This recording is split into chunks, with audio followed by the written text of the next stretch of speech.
سیرت خاتم الانبیاء محمد مصطفیٰ۔ عنوان: سیدہ خدیجہ رضی اللہ عنہا سے نکاح۔ شاید وہ گزشتہ آسمانی کتاب کا کوئی عالم تھا اور اس نے آپ کو پہچان لیا تھا، چنانچہ بولا، اب ٹھیک کہتے ہیں۔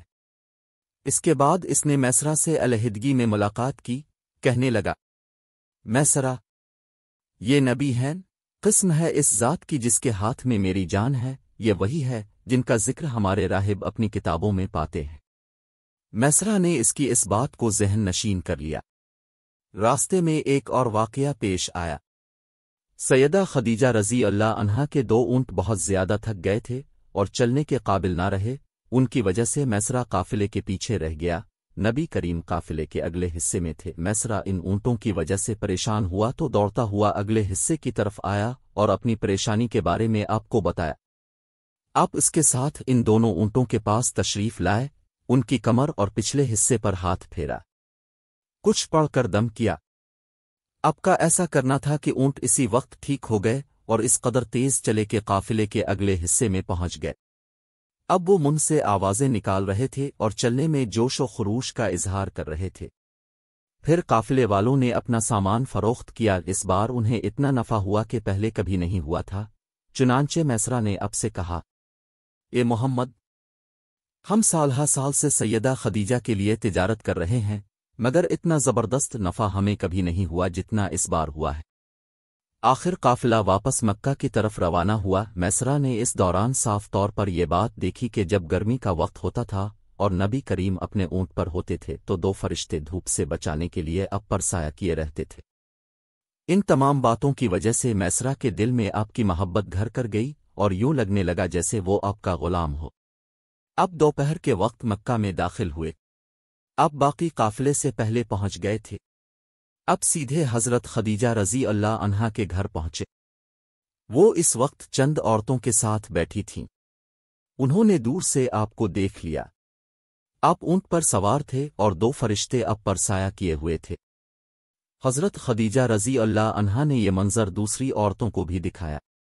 وہ سب بہت حیران ہوئیں۔ اب اپنے حضرت خدیجہ رضی اللہ عنہا کو تجارت کے حالات سنائے، منافع کے بارے میں بتایا۔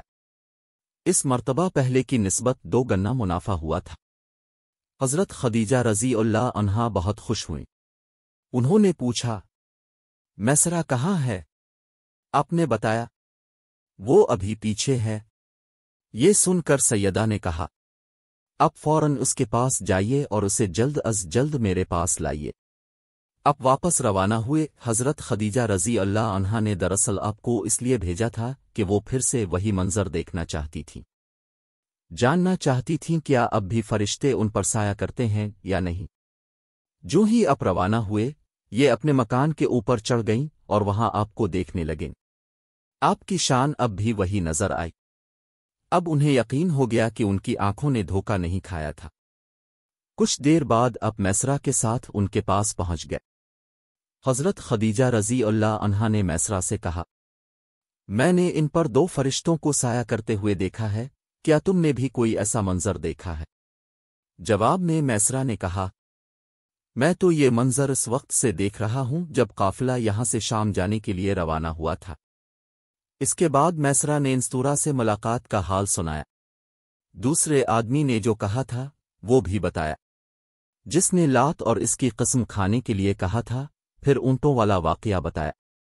یہ تمام باتیں سننے کے بعد سیدہ خدیجہ رضی اللہ عنہا نے آپ کو طے شدہ اجرت سے دگنا دی، جبکہ طے شدہ اجرت پہلے ہی دوسرے لوگوں کی نسبت دگنا تھی۔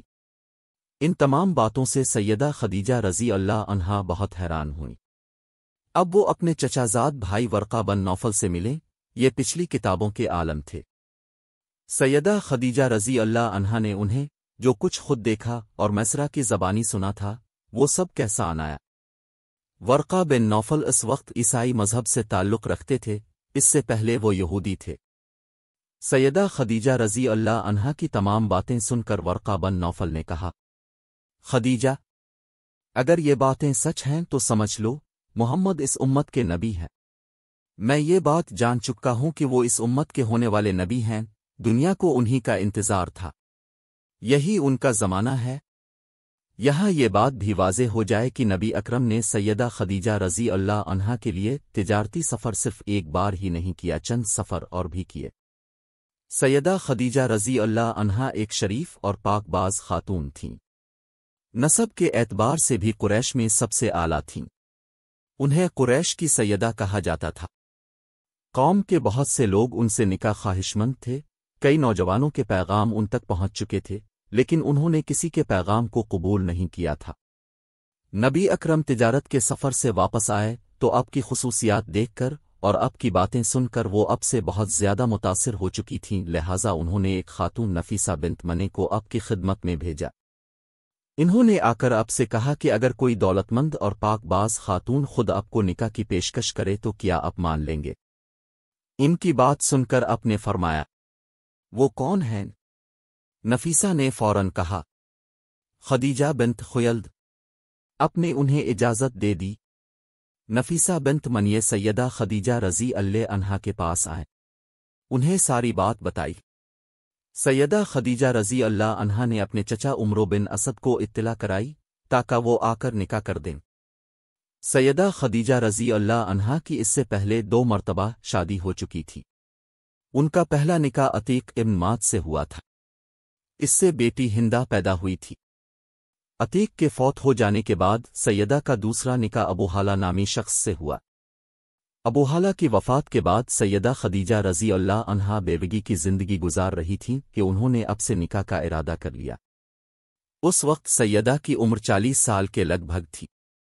سیدہ خدیجہ رضی اللہ عنہا کے چچا عمرو بن اسد وہاں پہنچ گئے، ادھر نبی کریم بھی اپنے چچاؤں کو لے کر پہنچ گئے۔ نکاح کس نے پڑھایا، اس بارے روایات مختلف ہیں۔ ایک روایت یہ ہے کہ یہ نکاح چچا ابو طالب نے پڑھایا تھا۔ مہر کی رقم کے بارے میں بھی روایات مختلف ہیں۔ ایک روایت یہ ہے کہ مہر کی رقم 12 اوقیے کے قریب تھی، دوسری روایت یہ ہے کہ اپنے مہر میں 20 جوان اونٹنیاں دیں۔ نکاح کے بعد نبی کریم نے ولیمے کی دعوت کھلائی اور اس دعوت میں اپنے 1 یا 2 اونٹ ذبح کیے۔ سیرت خاتم الانبیاء محمد مصطفیٰ۔ عنوان 3 تحریریں۔ آپ کی عمر 35 سال ہوئی تو مکہ میں زبردست سیلاب آیا۔ قریش نے سیلاب سے محفوظ رہنے کے لیے ایک بند بنا رکھا تھا، مگر یہ سیلاب اس قدر زبردست تھا کہ بند توڑ کر کعبے میں داخل ہو گیا۔ پانی کے زبردست ریلے اور پانی کے اندر جمع ہونے کی وجہ سے کعبے کی دیواروں میں شگاف پڑ گئے۔ اس سے پہلے ایک مرتبہ یہ دیواریں آگ لگ جانے کی وجہ سے کمزور ہو چکی تھیں، اور یہ واقعہ اس طرح ہوا تھا کہ ایک مرتبہ کوئی عورت کعبے کو دھونی دے رہی تھی کہ اس آگ میں سے ایک چنگاری اڑ کر کعبے کے پردوں تک پہنچ گئی، اس سے پردوں کو آگ لگ گئی اور دیواریں تک جل گئیں۔ اس طرح دیواریں بہت کمزور ہو گئی تھیں۔ یہی وجہ تھی کہ سیلاب نے ان کو کمزور دیواروں میں شگاف کر دیے۔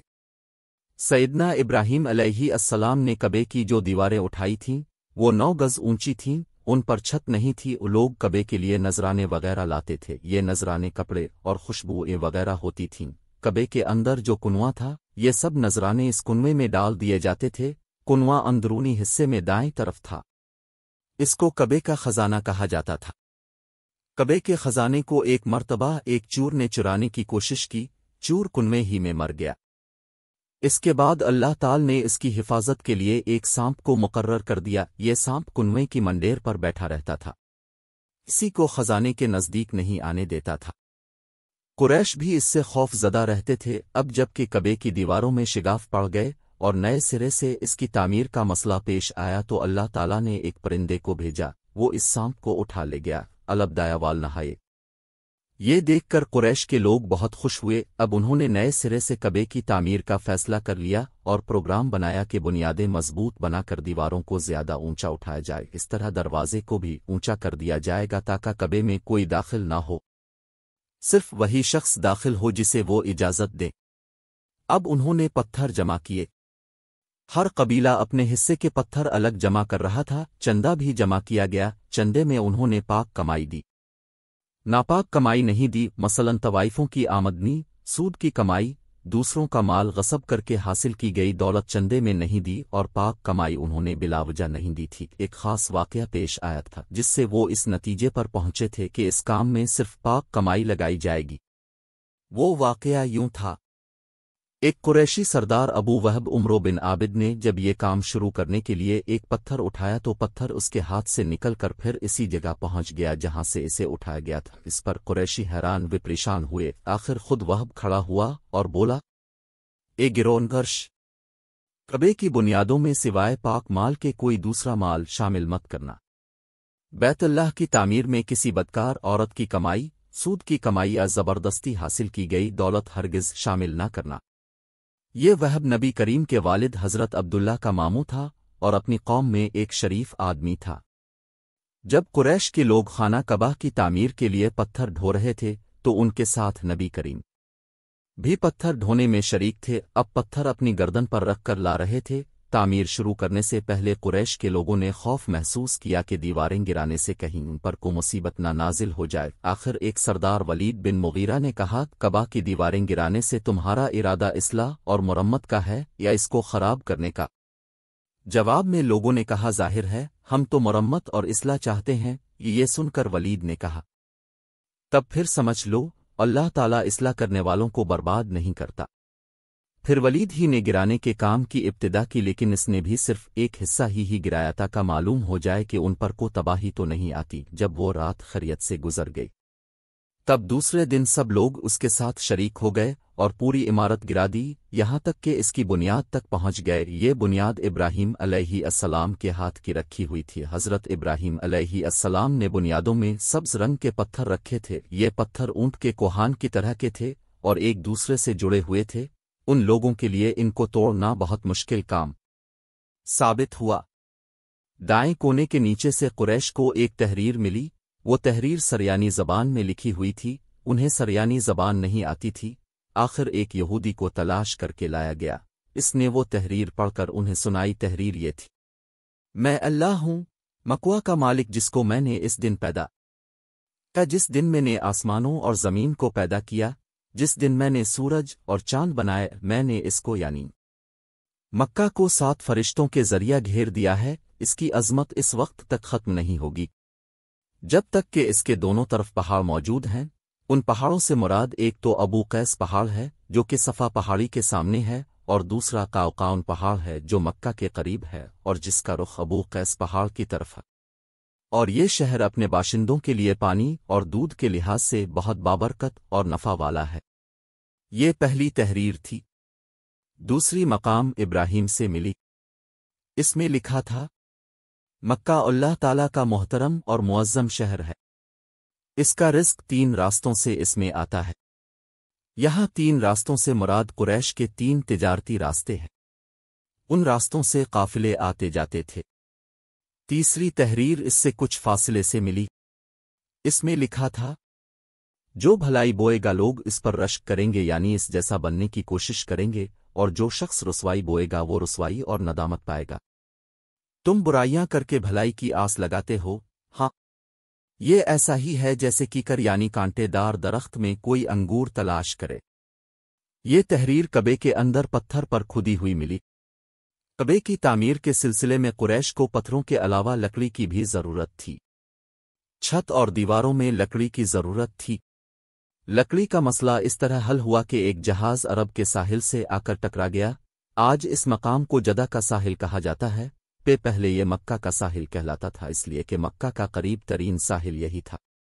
ساحل سے ٹکرا کر جہاز ٹوٹ گیا۔ وہ جہاز کسی رومی تاجر کا تھا۔ اس جہاز میں شاروم کے لیے سنگ مرمر، لکڑی اور لوہے کا سامان لے جایا جا رہا تھا۔ قریش کو اس جہاز کے بارے میں پتہ چلا تو یہ لوگ وہاں پہنچے اور ان لوگوں سے لکڑی خرید لی۔ اس طرح چھت کی تعمیر میں اس لکڑی کو استعمال کیا گیا۔ آخر خانہ کعبہ کی تعمیر کا کام حجر اسود تک پہنچ گیا۔ اب یہاں ایک نیا مسئلہ پیدا ہو گیا۔ سوال یہ پیدا ہوا کہ حجر اسود کون اٹھا کر اس کی جگہ پر رکھے گا؟ ہر قبیلہ یہ فضیلت خود حاصل کرنا چاہتا تھا۔ یہ جھگڑا اس حد تک بڑھا کہ مرنے مارنے تک نوبت آ گئی۔ لوگ ایک دوسرے کو قتل کرنے پر تل گئے۔ قبیلہ عبدالدار نے تو قبیلہ عدی کے ساتھ مل کر ایک برتن میں خون بھرا اور اس میں اپنے ہاتھ ڈبو کر کہا، حجر اسود ہم رکھیں گے۔ اسی طرح دوسرے قبیلے بھی اڑ گئے۔ تلواریں نیاموہے سے نکل آئیں۔